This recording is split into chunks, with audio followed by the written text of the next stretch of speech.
Okay, this is John David Ebert with my brother Tom Ebert, and we are creating a new publishing house which I call Ikonic Books, and that's Ikonic spelled with a K. Notice that? It's the Russian spelling, because we're creating icons here with this press. That's one of the things that we're doing. And so this started, we've published 4 books now, and this started with the first of my Motorcycle Girl trilogy, where the main character is based on Mary Church, although Mary Church couldn't even drive a car, much less a motorcycle. But you got to jazz it up. You got to put myth in there and iconotypes and so forth.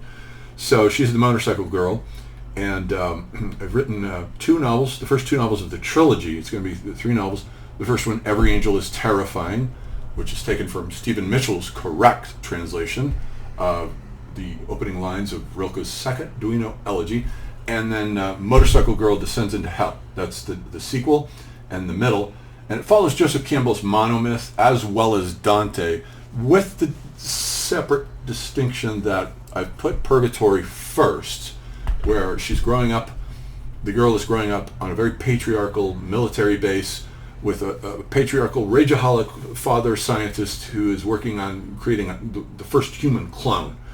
And so it's Every Angel is Terrifying because it brings into question these technologies that we're fucking around with, and should we be fucking around with them? AI and nuclear power. It's only like a half-hour drive from Luke Air Force Base to our country's largest nuclear reactor, which is Palo Verde. 20-minute drive, so they're connected. And things like monstrous technologies, which is a term I borrowed from the contemporary German philosopher Peter Sloterdijk, who's one of my favorite living philosophers. He's the bomb. Anything by that guy is amazing. So I borrowed some things from him for the world interior, which I'll get to in a second. And then this painting right here is done. I purchased this. I have the original of it, and it was done by a German artist. I think he's in his 20s, named Hannes Looney. And so I've credited him on the back. His title for it is Folds Number 6, The Breaking Part by Hannes Looney. So he deserves a shout out too. But this is the paternal vulva. That's what this is, this image. And that's a concept that I invented to counter Lacan's concept of the paternal vulva, namely the phallus. And so he says the phallus exists on 3 registers. The real, which refers to the biological organ, but then with the imaginary, now we're talking about mythology, the mythologized version, and then on the plane of the symbolic, where it becomes linked with the name of the father and paternal authority. And Lacan was as patriarchal as patriarchal gets, and these novels are about the undoing and undermining of patriarchy. As the girl is growing up, as I say, loosely based on Mary Church, but she's a Southern girl. She was born in Atlanta, been all over the Deep South, had a Southern accent. But I've transplanted her here to where I grew up, Phoenix, in the 80s and 90s. So that's where it takes place. And as she grows up on the base, her father is based on my real grandfather, who was a genius rocket scientist, invented one of the first talking computers. He invented the pilot's ejection seat, which he doesn't get credit for on Wikipedia because he sold the patent to the military. So when you do that, you don't get any kind of credit. But I turned him into a genetic engineer who creates the first human clone, and then it destroys the family. So Every Angel is Terrifying. These technologies can have a devastating effect on living our lives. And all these technologies, AI, nuclear power, genetic engineering, particle collisions in particle colliders, do have the possibility of ending life on this planet. I don't think that will happen, but it's a little scary that that's a possibility, that these things could do that. We could have a James Cameron Skynet AI that decides to eliminate people. How do we know that it won't? How do we know that? Kubrick mapped all this out in 2001: A Space Odyssey. And by the way, I'm doing a class on the mythology of artificial intelligence. We're going to have a blast with that. We're going to start with Frankenstein. We're going to go all the way down through Jurassic Park, and even my novel, because that's what the trilogy is about. Okay, so that's the first one. And then the second one is Motorcycle Girl Descends into Hell. These are all published now in hardcover, Amazon did not have this back when I was publishing my critical theory books, when I was living in a garage. And they didn't have the hardcover option, which they do now, or full color option, which they do now. And now I've had the good luck to find number one, Wikimedia Commons, which you can take images. They're copyright free as long as you cite the URL and the person who uploaded it. So I've used a lot of those, but also a lot of AI images too. I mean, look at this last image here. We're at the end of volume 1 of the trilogy. So you have to cite, just like academic citation, scholarly citation. At the end here where she's grown up, she's 18, and she's seen through patriarchy and the lies that it involves. And I told the AI, so imagine this motorcycle girl in a desert, in the Sonoran Desert in Phoenix somewhere. Imagine what she would look like. And this is what it came up with. Bam! The AI nailed it. That's it. It's amazing. So this is new technology, and this is a new press that is totally new in that it takes in and takes advantage of all the new possibilities with these new media transformations. AI, the internet, and Wikimedia Commons. This is enabling now new kinds of books to come out that have never existed before. The image novel it's something I got from the German novelist W.G. Sebald, who had a short career, and it's too bad that he had a short career because he was a genius. But he would put little black and white photographs in his novels. Like if you've read Astral, which I highly recommend to read. So I took it and ran with it. So now, full color, high resolution images. And here, my brother and I faked a NASA letter that I found what the font was that NASA used in the 1970s. And we faked a letter here. The father is involved in a project with NASA that involves the creation of bacteria, and they're testing it in 1979 on board Skylab. It doesn't work, and so it becomes a tragedy. And so now what happens is that the girl has inherited her dead father's notebooks, and he's got 3 of them, a red one, a black one, and a white one, which I'm working on right now. And those are the 3 colors of alchemy, and they're also the 3 colors that are associated with Hindu Sankhya yoga. So they have an esoteric significance. So as you're looking at these books, at first it looks like a junk heap. And that's exactly correct, because I've taken the earth symbol of postmodernity, which is the junk heap, and subverted it with all kinds of mythological, esoteric, and hermetic structures that undermine it and create a network of meaning. It's not about the junk heap anymore. The earth symbol of hypermodernity is the multiverse, not the junk heap. We're tired of being told that nothing means anything. And so as you're reading the book, it's a combination of fiction and nonfiction, because the father's comments on the history of evolution are in typewriter font, and then over here in Times New Roman font, she'll make like a comment, like a funny little comment. And that's what Mary Church and I used to do. We would get on the phone and talk for hours every single night, and I would tell her about all these different kinds of things, and she would ask questions about, what were the first pigs like? And I said, I got one for you. The first pigs looked like monsters. These were 7-foot tall monsters that were like giant wolf, traveling in wolf packs. They would have ripped you to shreds. This was the first rhinoceros, for instance. Look at this guy. No horn yet, but this is the largest land mammal. The whale may be the largest sea mammal, but this was the large. This thing stood 20 feet tall at that hump then, right there. It sort of looks like a brontosaurus, and she makes a comment. Who would have ever thought rhinos devolved from brontosauruses? Just funny little comments. It's like the humanities making fun of the sciences, or like a right brain, left brain dialectic going back and forth as she's reading her father's journals. And so that's the conceit of the series. And she goes through the history of human evolution, which I call anthropogeny, borrowing that term from the contemporary German theoretician Peter Sloterdijk, who is the bomb. If you haven't read Sloterdijk, you need to. And so the motorcycle girl, just like a dragonfly, she has 3 different stages. A dragonfly has a stage as a nymph, and then it goes to a pupa, and then it goes to an adult dragonfly. So she starts off with a kid's mini bike that later becomes the dirt bike that she uses to travel to Palo Verde nuclear power plant and finds damaged insects there. Here it is, part 7. And 7 is, of course, a traditional occult hermetic esoteric number. This is not a book that makes fun of meaning. It's very sincere. We're looking for meaning here. And so I've done a lot of cool stylistic things. I made up a series of fake gas stations. She's nearly running out of gas and trying to find a gas station.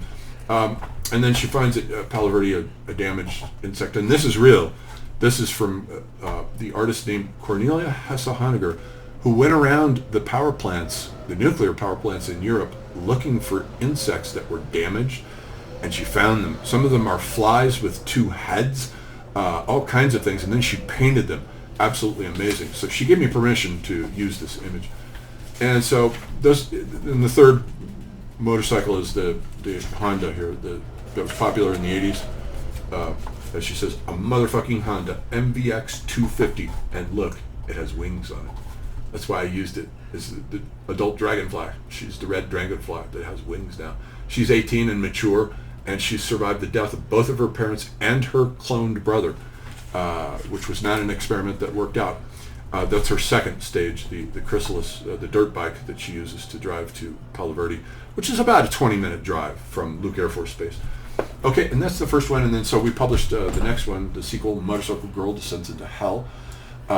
So we're following Joseph Campbell's monomyth of where the hero separates from a known world, descends down into the underworld through various torments, and then comes out. I'm working on the 3rd volume, and you get Return of the Jedi. Let's say Star Wars, Empire Strikes Back with the initiation of Luke Skywalker on Dagobah, and then Return of the Jedi. And then he comes back with power. You don't fuck with this guy anymore.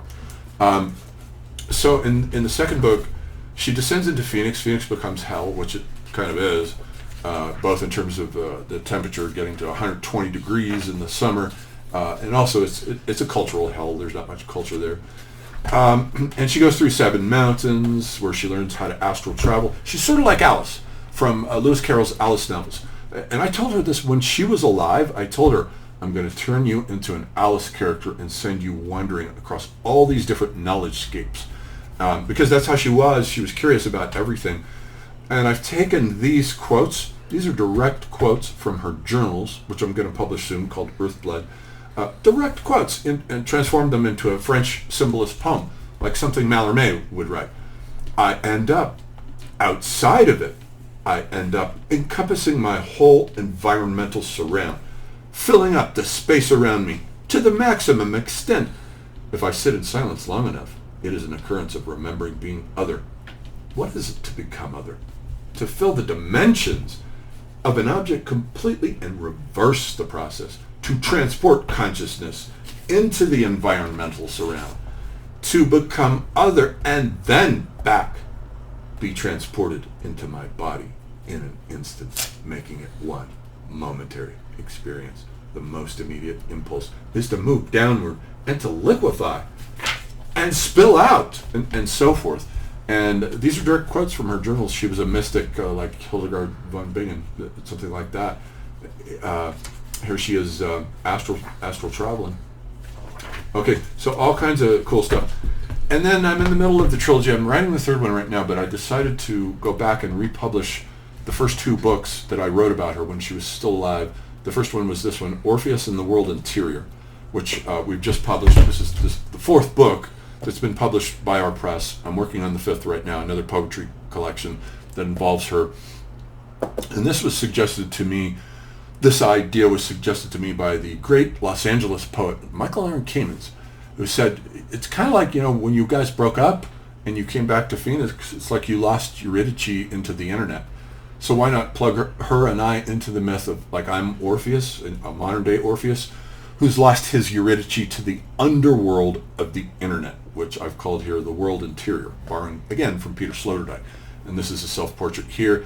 It kind of looks cool. It looks like she's in the Matrix. She's in the database world. So that's why I used it. So this was the first poetry collection that I wrote about her. And then the second one, which was actually Gravity Girl. And This was the second one that I wrote, and I've got it here illustrated with a bunch of her illustrating my poems, or at least not illustrating them, but accompanying them. Poems that I wrote for her while she was alive back in 2017, and then accompanied with her beautiful art that's been high-resed by an AI software. These are taken from cell phones, and then my brother and I found an AI, and we're using the AI, and her images look better.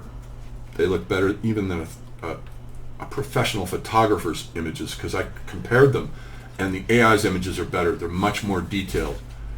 Here's the beginning of this one, incipit, which means beginning something, and here's a self-portrait of her where she looks kind of anxious, kind of like Dante when he's lost in the woods at the beginning of the Inferno, so I called it Lost in the Woods. And this is the incipit, which means beginning, and I'll read it. Sometimes, where the trees scrape the edge of the sky, the windows of the horizon are left open and a girl falls through them, tracing an arc of thin red descent inscribed on the blue enamel, as she tumbles to the earth through a metallic atmosphere, brought down by the vectors of gravity that act upon her frame to pull her toward the soft brown loam that welcomes her arrival as she crashes into it and lies there, wingless and broken.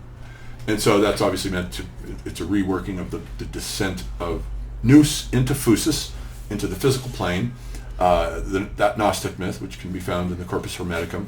And then we see all of her transformations on the physical plane. And then with Orpheus, which I wrote actually before it, let me read you the first opening poem there, which I've done some stylistic things with the title. Orpheus is crossed out, kind of looks, again, like a Mallarmé poem. And this is done by her in high school, no less. And I called it Orpheus because Orpheus loses his head, and so has this character. There's a fish here. He's fallen. That's the fall of the soul onto the material plane. That's what she's doing there naively. As a 16-year-old high school kid, I mean, her intuition was something else. Okay, so I'll finish off by reading this poem. Prologue. At the gates. Someone said, or you said, the thing we weren't supposed to say. Neither one of us. And it brought forth the darkness out of the chasm ripped into the earth, where the gates that go down open up. And the charcoal gloom shattered the fluxes of the luminous nets woven between us.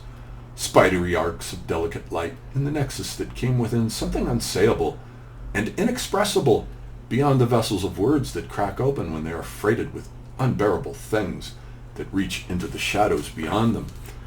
And the light that we had, composed of tiny atoms of the sun gathered together between us, was gone, faster than it took to be born, for things come into the realm of clay only very slowly, but they leave sometimes with unexpected rapidity that leaves behind ghosts, shadow marks on walls and in things like the retinal burns on your eyes when you've looked too long at the sun and then turn away. It was gone, that light, soaked up by the darkness that came forth from that cleft in the earth, where something old and ancient once dug it out, and then perhaps disappeared down inside of it. Phantoms were there now, where they never had been before, and neither you nor I could say the one thing we thought that was inexpressible, except in a language so old that both of us had forgotten how to speak it. And once it was there, the darkness was so ancient, for men had been fighting it with torches since they climbed up from holes in the earth, that neither you nor I could do anything to stop its riotous growth as it began to fill the insides of us both with bewildering complexity, growing more by the day like a woman whose womb expands cell by cell as the ancient child within her draws its strength from her body and uses it to make its own life ever larger. Only it was darkness building its home there on the inside of us, stealing life from our lives to make itself stronger. And then came the moment when it happened, and you were gone from the world of the light, and I fell on my knees to the floor and began to gather the dark that confined me to find you. All right, so that's the project, and we would appreciate, I've got a GoFundMe that I've set up for this month. We would appreciate any contribution towards our press whatsoever. I need rent money. Obviously, it's May 31st. It's time to pay rent. And to continue this project of making these books a reality, making them happen. This is something brand new in the history of American culture. It's totally new, radically original, and totally outrageous. And I think it deserves funding. So contact me at johndavidebert@gmail.com. If you want an astrology reading, I still do those. And I've got a GoFundMe page set up. Any contribution would be appreciated, but if you make a contribution of at least $50, you can pick and choose from any of my courses that you want, and I'll send you all the videos to them. It's something like 20-ish courses by now, right around there. We've done a lot of them. Okay, so that's the project, and I would appreciate any contributions you can make that is possible. All right, okay. Much love and gratitude. Be well. Thank you.